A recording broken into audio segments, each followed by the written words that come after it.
पण तुम्ही असेच आमच्या समवेत जोडले राहा। पुढची देखील माहिती बातमी महत्त्वाची आहे जी नाशिकमधली आहे। नाशिकमधील माळा घोटाळा प्रकरण आणि या प्रकरणी SITची पहिली आज बैठक आहे। संबंधित यंत्रणांकडून आधी सगळी माहिती ही मागवली जाणार आहे। माहिती मागवल्यानंतर प्रत्यक्ष चौकशीला सुरुवात होईल।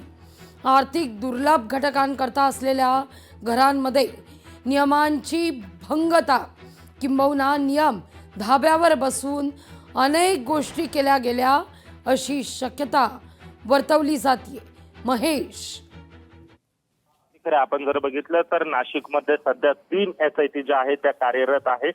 सर्वात महत्त्वाचं भोंदूबाबा अशोक खरात याच्या प्रकरणामध्ये SIT आहे, तर दुसरीकडे बहुराष्ट्रीय IT कंपनीतलं धर्मांतर प्रकरण आणि तिसरं SIT गठीत करण्यात आलेली आहे ती म्हाडा घोटाळ्या संदर्भात आहे। आणि या म्हाडा घोटाळ्याच्या बाबतची SITची आजची ही पहिली बैठक आहे। राज्य शासनाकडनं या घोटाळ्याची चौकशी करण्यासाठी या समितीची जी आहे ती नेमणूक झालेली आहे आणि डॉक्टर प्रवीण गेडाम विभागीय आयुक्त यांच्या अध्यक्षतेखाली ही जी SIT आहे ती काम करणार आहे। एकूणच जर बघितलं तर नाशिक शहरातील मोठे बांधकाम व्यावसायिक असेल त्यांनी शासनाची फसवणूक केलेली आहे।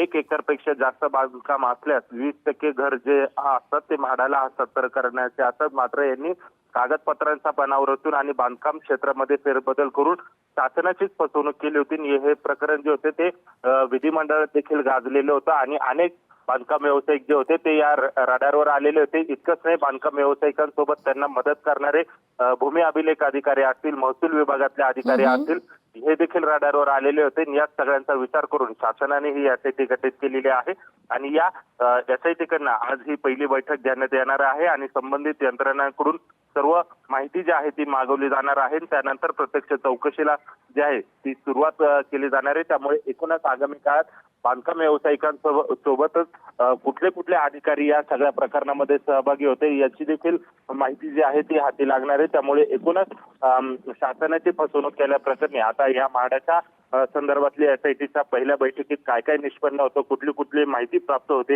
हे पाहणं देखील तितकंच महत्त्वाचं ठरणार आहे। अगदी महेश, धन्यवाद तुम्ही दिलेल्या सविस्तर माहिती करता। लोकशाही मराठी ऐका, पहा, जागरूक रहा।